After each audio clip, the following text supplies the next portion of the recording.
ಮೈಸೂರು ದಸರಾ ಮಹೋತ್ಸವದ ಜಂಬೂ ಸವಾರಿಯ ಚಿನ್ನದ ಅಂಬಾರಿಯಲ್ಲಿ ವಿರಾಜಮಾನಳಾಗುವ ಚಾಮುಂಡೇಶ್ವರಿ ದೇವಿಯ ಉತ್ಸವ ಮೂರ್ತಿಯನ್ನು ಚಾಮುಂಡಿ ಬೆಟ್ಟದಿಂದ ಮೈಸೂರು ಅರಮನೆಗೆ ಮೆರವಣಿಗೆಯ ಮೂಲಕ ಇಂದು ಬೆಳಗ್ಗೆ ತರಲಾಯಿತು.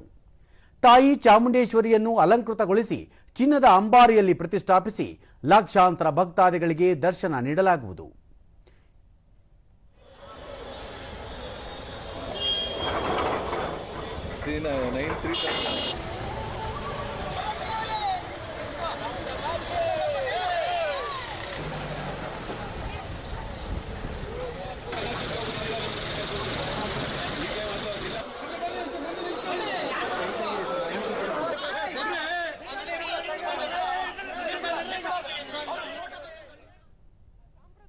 ಚಾಮುಂಡೇಶ್ವರಿ ದೇವಸ್ಥಾನದ ಪ್ರಾಧಿಕಾರದ ಕಾರ್ಯನಿರ್ವಹಣಾಧಿಕಾರಿ ರೂಪ ಸಾಂಪ್ರದಾಯಿಕ ವಿಧಿವಿಧಾನಗಳೊಂದಿಗೆ ದೇವಿಯ ಉತ್ಸವ ಮೂರ್ತಿಯನ್ನು ಅರಮನೆಗೆ ಹಸ್ತಾಂತರಿಸಲಾಯಿತು ಎಂದು ತಿಳಿಸಿದರು.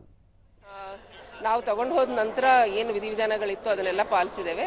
ಇವತ್ತು ಕೂಡ ಧಾರ್ಮಿಕ ವಿಧಿವಿಧಾನಗಳು ಸಾಂಪ್ರದಾಯಿಕವಾಗಿ ಏನೆಲ್ಲ ಮಾಡ್ತಾ ಇದ್ವಿ, ಪೂಜೆ ಪುಣ್ಯ ಎಲ್ಲವನ್ನು ಕೂಡ ಮಾಡಿ ಮೆರವಣಿಗೆ ಮೂಲಕ ನಾವು ಅಮ್ಮನವರನ್ನ ತಂದು ಅರಮನೆ ಮಂಡಲಿಗೆ ಇವತ್ತು ಅಂಬಾರಿಗೋಸ್ಕರ ಒಪ್ಪಿಸಿದ್ದೇವೆ.